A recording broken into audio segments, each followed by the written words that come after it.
आज मैं बात करना चाहता हूं एक रीसेंट एकेडमिक डायलॉग पर जिसका टॉपिक था डज गॉड एग्जिस्ट। इस डायलॉग में एक तरफ थे मुफ्ती शमाइल नदवी साहब और दूसरी तरफ जावेद अख्तर साहब। ये डिस्कशन काफी अच्छा था, लेकिन इसका कंक्लूजन बहुत से लोग मिस कर रहे हैं।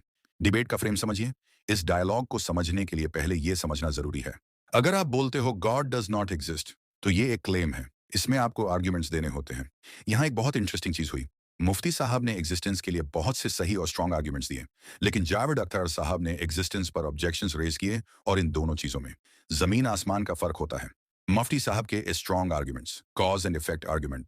मुफ्ती साहब ने एक सिंपल सवाल रखा। जो चीज एग्जिस्ट करती है उसका कोई कॉज होता है। यूनिवर्स एग्जिस्ट करता है तो लॉजिकली उसका भी कॉज होना चाहिए। अगर कोई कहे यूनिवर्स खुद ही आ गया, तो ये लॉजिक नहीं, सिर्फ एक स्टेटमेंट है। और अगर कहा जाए इन्फिनिट कॉजेस हैं, तो फिलॉसफी में ये ऑलरेडी रिजेक्ट हो चुका है, क्योंकि इन्फिनिट रिग्रेस कभी एग्जिस्टेंस एक्सप्लेन नहीं करता। Order and intelligence. Universe chaos नहीं है। Laws of physics, mathematics, fine tuning, ये सब ब्लाइंड एक्सीडेंट से नहीं आता। मुफ्ती साहब ने यहाँ एक साइलेंट पॉइंट प्रूव किया। ऑर्डर हमेशा माइंड की तरफ पॉइंट करता है, और ये साइंटिफिक नहीं, फिलोसॉफिकल सर्टेनिटी है। रीजन का सवाल अगर गॉड नहीं, तो गॉड को डिनाई करने के लिए भी हम लॉजिक का ही यूज करते हैं। तो लॉजिक से ही हम गॉड को जानेंगे, क्योंकि उसके लिए कोई और टूल नहीं हो सकता। समझने के लिए हम उसे नॉलेज और एक्ल से समझेंगे। यहाँ एक इंपॉर्टेंट क्लैरिफिकेशन जरूरी है। जावेद अख्तर साहब ने जो पॉइंट्स उठाए वो मोस्टली ये थे। दुनिया में सफरिंग क्यों है, इनजस्टिस क्यों है, रिलीजियस लोग हिपोक्रेट क्यों होते हैं। ये सारे पॉइंट्स इमोशनली स्ट्रांग हैं, लेकिन लॉजिकली डिसाइसिव नहीं। Important distinction. सफरिंग का होना, गॉड का ना होना, ये बात फिलॉसफी में क्लियर है।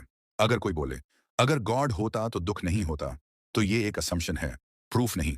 और ऑनेस्टली ये आर्ग्यूमेंट गॉड के खिलाफ नहीं, ह्यूमन एक्सपेक्टेशंस के खिलाफ होता है। इस पूरी डिस्कशन में एक सवाल अनआंसर्ड रह गया। गॉड के नॉन एग्जिस्टेंस का एक्चुअल प्रूफ क्या है। कोई लॉजिकल कॉन्ट्रडिक्शन नहीं दिखाया गया, कोई साइंटिफिक इम्पॉसिबिलिटी नहीं दिखाई गई, कोई फिलोसॉफिकल डिसप्रूफ नहीं दिया गया। जावेद अख्तर साहब ने गॉड ने नॉन एग्जिस्टेंस का कोई सॉलिड आर्ग्यूमेंट दिया ही नहीं। और जितने भी एथिस्ट हैं, उन सब के पास कोई लॉजिकल एविडेंस है ही नहीं, सिवाय इमोशनल आर्ग्यूमेंट के। अगर हम न्यूट्रल होकर देखें, एक साइड ने स्ट्रक्चर्ड आर्ग्यूमेंट्स दिए, दूसरी साइड ने एक्सपीरियंशियल पेन एक्सप्रेस किया, तो एकेडमिकली एग्जिस्टेंस का केस एस्टैब्लिश हुआ, नॉन एग्जिस्टेंस का केस एस्टैब्लिश नहीं हुआ। इसलिए असली सवाल ये नहीं रहा गॉड है या नहीं। असल सवाल ये बन गया गॉड को रिजेक्ट करने के लिए एथियस्ट के पास कोई सॉलिड लॉजिकल रीजन है भी या नहीं। मैं ये नहीं कह रहा कि हर स्केप्टिक गलत है या सवाल करना गलत है। सवाल बिल्कुल होने चाहिए, लेकिन इमोशन से बिलीफ रिजेक्ट होता है, लॉजिक से ट्रूथ डिसाइड होता है। और इस डायलॉग में लॉजिक बस एक ही तरफ नजर आया, और इसमें कोई शक नहीं कि ये एक तरफा डिबेट रहा। और आप सबने ये डिबेट देखा है तो कैसा लगा बताएं, और अगर नहीं देखा तो जरूर देखें। इससे आपको काफी नॉलेज गेन होगा।